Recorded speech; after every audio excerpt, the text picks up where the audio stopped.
Assalamualaikum warahmatullahi wabarakatuh. Bismillahirrahmanirrahim. Innal hamdalillahi jami'a. Wassalatu wassalamu ala sayyidina Muhammadin asyrafil khalqi jam'a.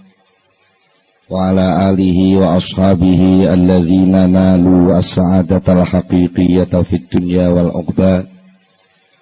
Allahumma shalli ala sayyidina Muhammad abdika wa nabiyyika wa rasulika nabiyil ummi wa ala alihi wa sahbihi wa sallim taslima biqadri 'azamati dzatika fi kulli waqtin wa hin, amma ba'du.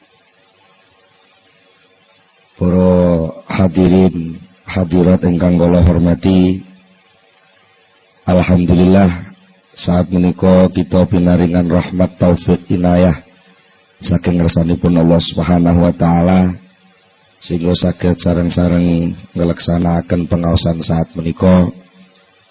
Mugi-mugi anggen kita sami ngaos menika mangke saged dipun catet dening Allah dados amal hasanah kita sedaya lan saged dados sababipun nampi ilmu ingkang manfaat fid dunya wal akhirah. Bila saking menika saderengipun kita langsungaken pengaosan langkung rumiyin, monggo kita sami sareng-sareng maos doa. Bismillahirrahmanirrahim. Subhanakallahumma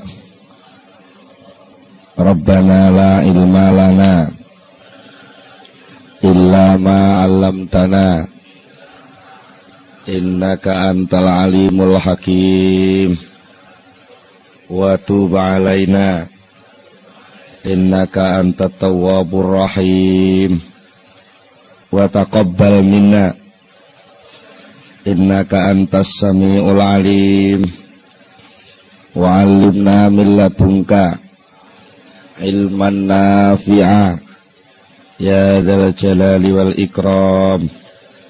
Allahumma iftah lana hikmataka wa ansur alaina rahmataka ya dzal jalali wal ikram. Rabbi zidni ilma wa wasi' fi rizqi wa barik li fi ma razaqtani waj'alni mahbuban fi qulubi ibadika wa azizan fi uyunihim waj'alni wajihan fid dunya wal akhirah wa minal muqarrabin ya katsiran nawali ya hasanal fi'ali ya qaiman bila zawali ya mubtian bila misali falakal hamdu wal minnatu wasyarafu ala kulli hal. Lahumul fatihah.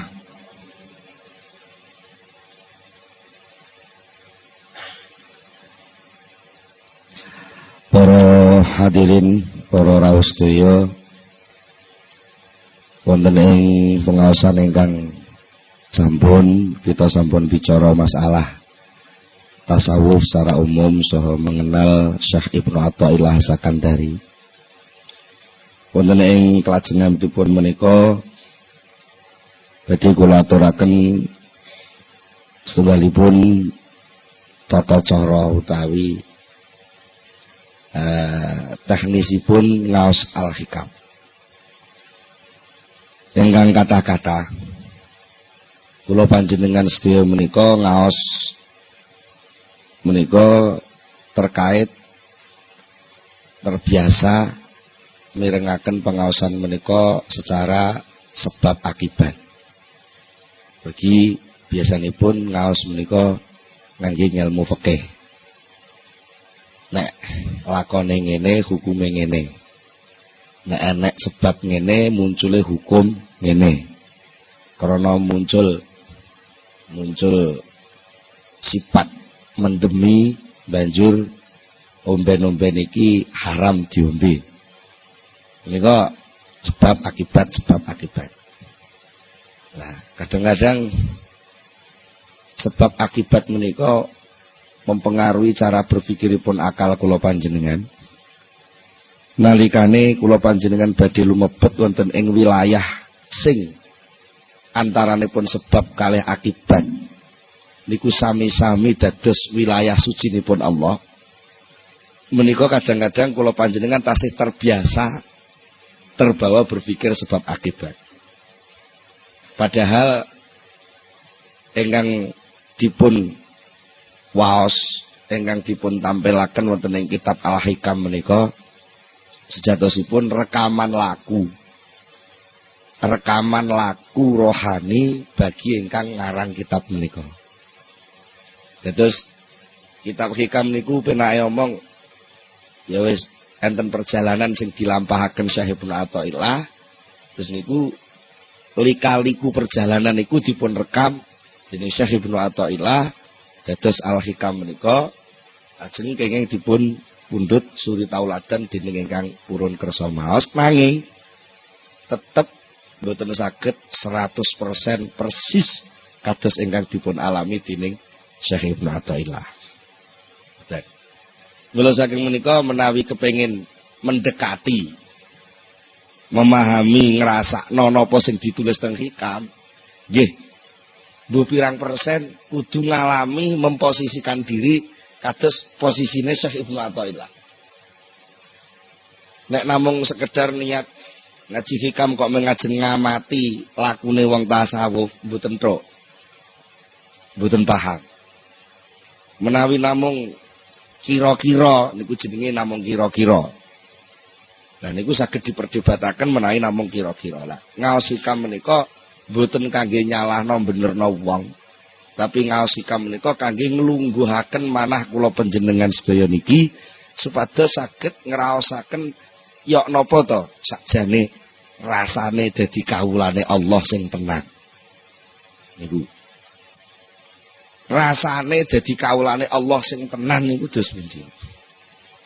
Menawi soal fikih niku soalipun soal lakonku ngene iki salah apa bener. Niku soal fikih. Utawi memahami ngene iki diperintah Allah, nggih.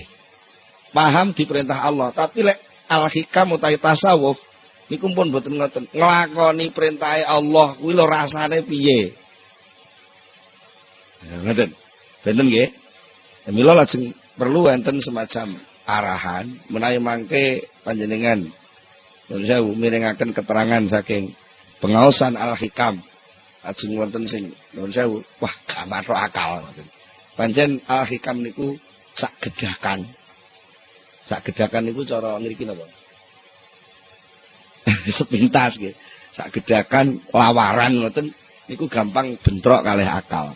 Jane mboten bentrok, cuma kebiasaan akal sing kulino berpikir sebab akibat, terus diajak untuk berpikir tentang sesuatu sing mboten berkaitan kalih sebab akibat, tapi munculnya sebab dan munculnya akibat.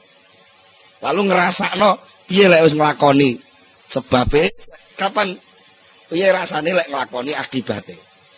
Itu apa yang harus dilakukan secara rohani, secara kehambaan, secara keimanan, ketundukan, kesujudan kepada Allah Subhanahu wa taala menika.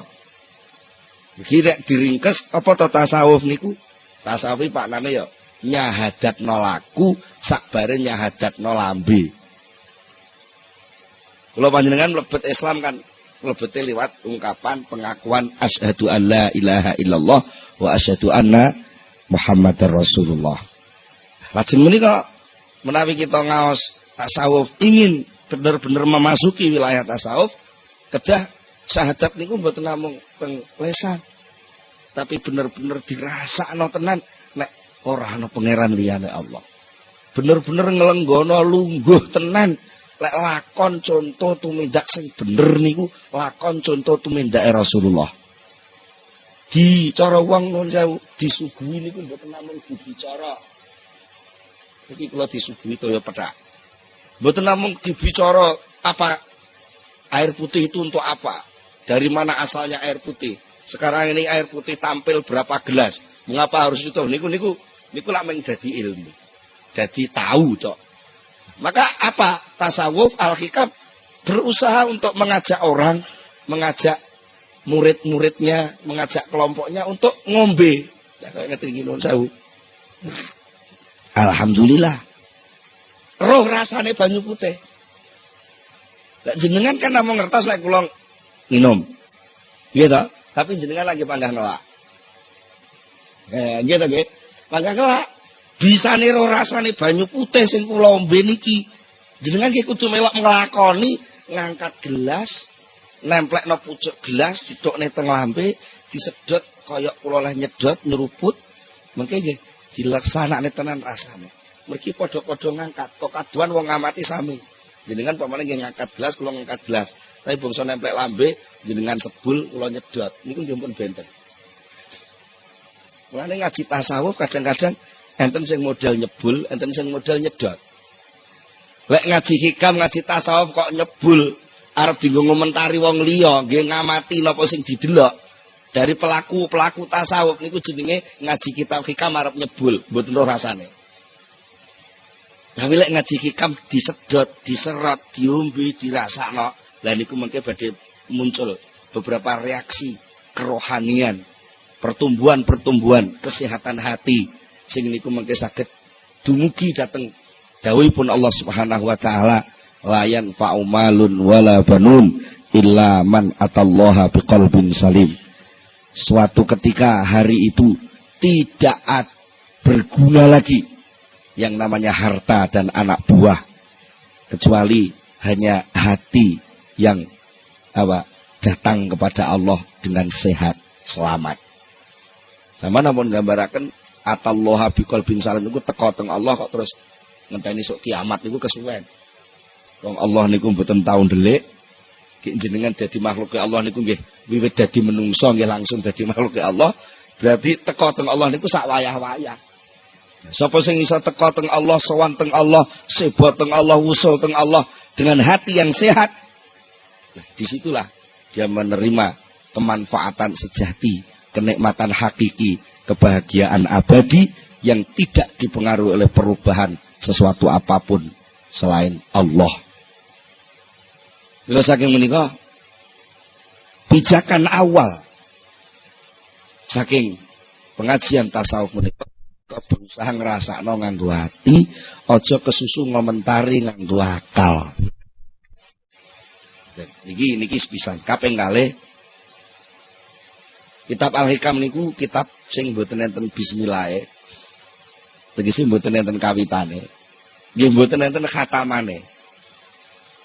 Niki nedahake lek kitab Al-Hikam niku diji pucuke tok nggih kenek, tengahe tok nggih kenek, pungkasane tok nggih kenek utawa disungsang keng mburi mengarep nggih kenek, keng tengah mengarep mengguri ngoten nggih kenek. Mergi sedaya niku intine namung ngajak syahadat. Dari berbagai posisi sing dialami dening masing-masing pribadi lan menungso. Mula saking menika monggo dalu niki kita lumebet wonten ing kitab Al-Hikam. Dengan kalau wau sekedhik sampun kula aturaken ngingi masalah landasan awal kangge memahami Al-Hikam boten sanes kejawi manah ingkang sehat, inggih menika manah ingkang iman dumateng Allah Subhanahu wa taala. Pertama kali yang harus dicanangkan adalah keyakinan, kepercayaan yang kuat bahwa tiada Tuhan selain Allah sing iso ngenangene lan ngenekno segala sesuatu niku mung Allah Subhanahu wa taala. Sak liyane Allah mboten enten apa-apane. Iniki kangge omben-ombene ati. Niku dasar awal. Mila wonten ing dawuhipun Syekh Ibnu Athaillah Sakandari ingkang pertama kali dipun dawuhaken nggih menika nyangkut soal ketergantunganipun menungso. Nggih menika soal iktimat. Dawuhipun ngaten. Min alamatil iktimadi 'alal amal nuqsanur raja'i 'inda wujudiz zalal. Min alamatil iktimadi iku setengah saking tetengere gantung. Wong kuno lek maknane tetanggenan. Tetanggenan niku cara sakniki ngendel-ngendelke. Duwe piandel. Termasuk tanda-tandane wong sing tetanggenan ning gone amal. Iku nuqsanur rajai, sudone pengarep-arep. Cara wong sakniki hilangnya harapan. Inda wujudi zalal nalikane onone kesalahan. Niki iktimat ketergantungan. Napa to iktimat niku? Iktimat menika pijakan cara bangunan nggih pondasi. Cara wong arep budal ngamal ngoten asas dasaripun perbuatan. Enten tiyang niku sing gantungno ngamal, napa gantungno keberhasilan niku melalui pekerjaan. Kalau saya bekerja keras, maka saya pasti sukses. Kalau saya beramal sungguh-sungguh, maka saya pasti masuk surga. Nah, niki jenenge mengaitkan antarane amal dengan hasil. Niki pancen sebagai dorongan wong tuminta koyok-koyok bener. Tapi niku mungkin dibenturke tengene tauhid. Tengene Allah Subhanahu wa taala niku kurang pas. Napa kurang pase? Mergo ngamal niku makhluk. Amal itu makhluk. Makhluk itu ya makhluk, bukan kholik. Karena bukan kholik, amal itu tidak bisa berbuat apa-apa dan tidak bisa membekaskan apa-apa, tidak bisa memunculkan apa-apa. Kalau toh selama ini kita amati, entah itu pakai ilmu sosial, ilmu apapun, ilmu eksak macam-macam bahwa ada sebab dan akibat. Itu sebenarnya bukan yang memunculkan akibat itu sebab tadi. Tapi menurut keyakinan iman la ilaha illallah, sebab itu ciptaan Allah, akibat ciptaan Allah, cuma Gusti Allah lek gawe digandeng bareng. Bukan sebab yang membuatkan akibat. Bukan bekerja yang membuat orang sukses. Tapi bekerja itu ciptaan Allah, sukses itu ciptaan Allah, karo Allah gawene digandeng, dijejerno. Buktinya apa? Suatu ketika Allah punya kehendak juga bahwa antara bekerja keras dengan sukses itu gak digandeng. Wis jeleput cul cilik jereke kerja dari yang paling nol dibayar oleh loro wis nglewang. Niku artinya sebab sukses oleh Allah diputus, maka Allah pun tidak memunculkan akibat. Kadang-kadang Allah juga memunculkan akibat. Sebab itu dirahasiakan oleh Allah. Nah, itu sakarepe dhewe Gusti Allah. Sakarepe dhewe.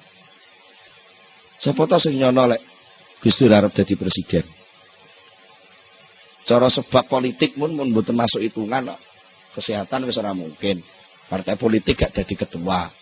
Partainya ya kalah pisan.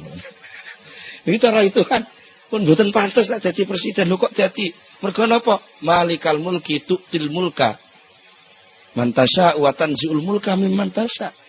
Karena pemegang kekuasaan itu Allah, bukan manusia.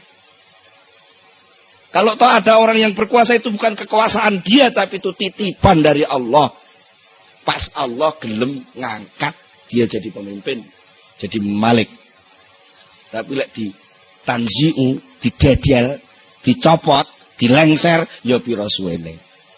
Dan itu tidak ada yang tahu sapa sing arep diparingi lan sapa sing gak diparingi, lan kapan lengsere, kapan munggahe, niku rahasiane Allah Subhanahu wa taala. Niku namine iktimat dumateng Allah, artinya apa? Segala sesuatu selain Allah tidak bisa dipakai pijakan. Kalau kita tertipu dengan sesuatu selain Allah dipakai pedoman, sementara segala sesuatu yang selain Allah itu berubah-ubah, maka pedoman kita pun akan berubah-ubah sejumlah barang yang kita pakai pedoman itu. Sehingga muncul yang namanya teori relativitas. Iku maknane apa? Ora kena dienggo ancik-ancik. Wong dene relatif kok. Sing pasti namung Allah. Saliyane Allah mboten enten sing mesti. Mula sangka niku nek kowe kepengin gantungno segala sesuatu, nyagerno. Cara wong Jawa Tengah nyagerno. Cara wong mriki napa jagakno. Kowe kepengin jagerno sesuatu, jagakno sesuatu, aja ning liyane Allah, jagakno sesuatu langsung kepada Allah. Termasuk liyane Allah kuwi ngamal. Ngoten. Termasuk liyane Allah niku napa? Ngamal. Lah nek enek wong gantungno amal, maka dia akan terombang-ambing oleh amal itu sendiri. Lek ngamale sukses, ngamale bener menurut jalur rancangan sing ditetepno, dia merasa pasti jadi. Tapi lek rancangan amal ini pun melenceng saking rencanane, dia terus ngelokro. Wah, gagal ini. Seakan-akan gak ada harapan jalan keluar lagi. Karena merasa jalan satu-satunya ya liwat programan. Lek program memang gagal ya hasilnya gagal pisan.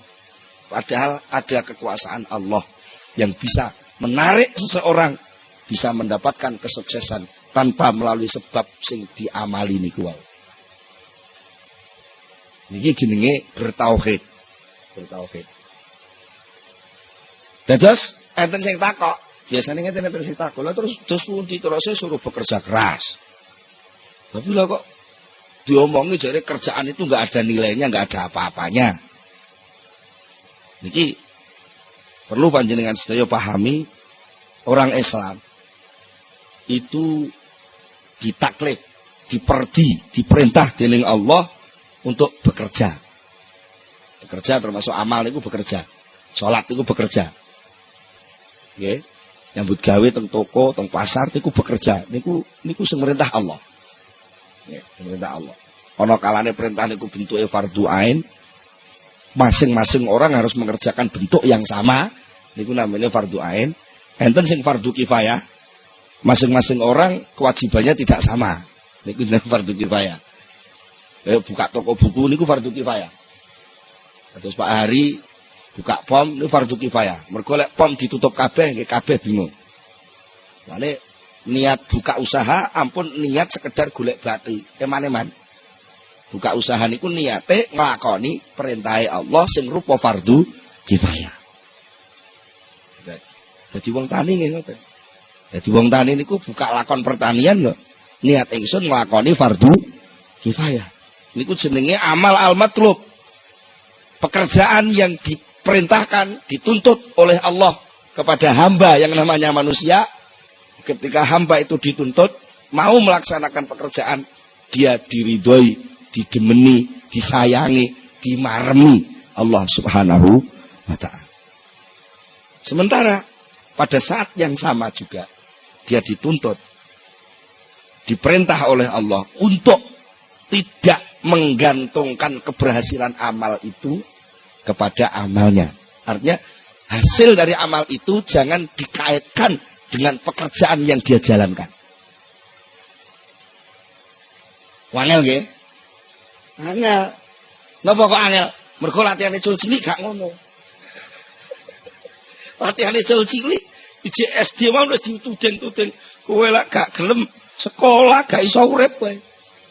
Kadung dingonokne. Gene niku pun mancep cul cilik. Sampai dadi nganten mon mbek maratuane dituturi. Wong wis duwe bojo kudu usaha. Lah ora usaha bojomu merepakani apa? Wali lek enten jenenge takdir pandum keng Allah niku lak. Soal kebutuhan mangan, kebutuhan hidup. Soal sukses dan tidak sukses niku sing ngedum Gusti Allah. Soal kerja sing merintah Gusti Allah. Apa bedane? Pandum karo perintah beda. Lek pandum niku sing ngerjakne Allah. Lek perintah sing ngerjakne kawulane. Beda banget kok. Tebih. Lah krana pandum niku pekerjaane Allah, urusane ki Allah sing ngurusi. Kapan tekane, nganggo cara apa suksese, liwat ndi sukses iku teka. Anjing ngoten ta nggih? Njenengan piyambak kadang duwe rancangan wis mening-mening wis pokoke mesti go. Ngoten. Tibake teko mbepok gagal. Kadang-kadang wis diputusne gagal aku oleh urip iki ngene. Gagal rencanane wis. Tibake dadakan moro enek wong mara. Lah ki perkara arep lunga ngoten mawon. Menungso niku sering kecelek kok. Sering kecelek nggih. Wis gak iso budal aku. Gak iso. Keri-keri ora nek kancane teko saya budal. Niku lagi di luar rencanane menungso.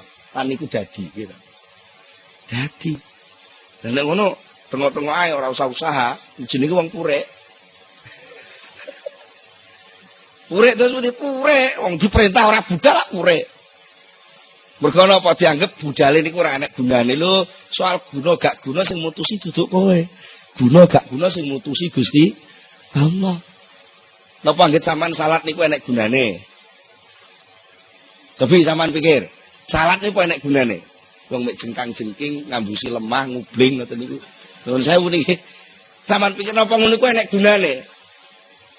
Mboten enten to cara akal lho nggih, pandangan akal. Apa yang bisa tumbuh dari pekerjaan salat? Enggak ada apa-apanya.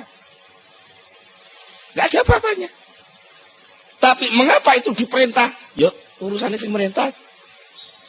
Dan aku diperintahkan mubling kok manut, ya manute kuwi jane sing dadi soal. Manute kuwi lho. Dan nek kowe nganggo teori mengapa salat itu diperintah? Karena salat itu kalau dilaksanakan bisa menyehatkan diri lahir batin. Dosa wis salat tenan, dibae awake malah lara. Oh, lek ngono salat iki ora iso nyehatno wong. Lah akhire terus curiga karo perintah Allah. Lah Gusti Allah dicurigai ku kawula cap apa nyurigai Gusti Allah. Di sini. Maka kita mengerjakan segala sesuatu ya mengerjakne tok. Ya nikmatilah pangkatmu sebagai pekerja.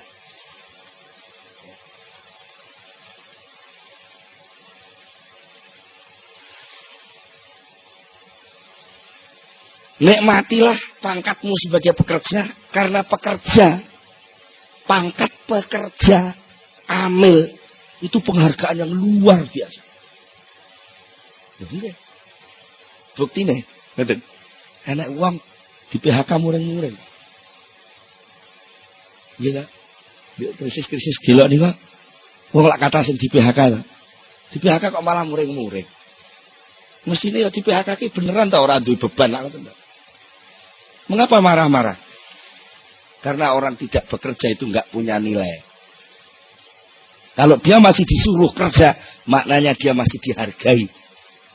Enek kawula kok diperintah bendarane, iku maknane ijik diinstruksikan. Berarti ijik dicatet dadi punggawane bendara. Lah kok enek wong kawula diperintah ora budal. Iki jenenge piyambake tidak mensyukuri kedudukan dia sebagai hamba Allah. Akhirnya apa? Bekerja itu nikmat. Jadi lek enek wong nuduh, wong ahli tasawuf itu wong lumuh, wong malas, itu salah pengamatan. Utawa mungkin sing diamati dudu wong tasawuf. Nggih. Lek wong sing ahli tasawuf sing asli bekerja itu ibadah. Entah kerja bentuk salat atau kerja bentuk macul, kedua-duanya ibadah. Sama. Wong ku ya perintah. Ya cuma salah mawon to, nalika macul gak maca syahadat dadi rumangsane gak ngibadah. Rumangsane wong macul ku mek olah-alik lemah terus engko oleh panen iku kekku. Ya salah besar itu. Mergo napa? Kedudukan hamba, kedudukan abdi itu tidak bisa lepas dan tidak terikat oleh waktu dan tempat. Sama jangan mengira lek ning masjid diikat dadi kaulane Allah terus lek ning toko ora. Lek sampean duwe keyakinan ngono maknane sampean rumangsa iso brojol saka wilayah kekuasaane Allah. Napa saged? Mboten saged. Kok enek suasana brojol saka kekuasaane Allah.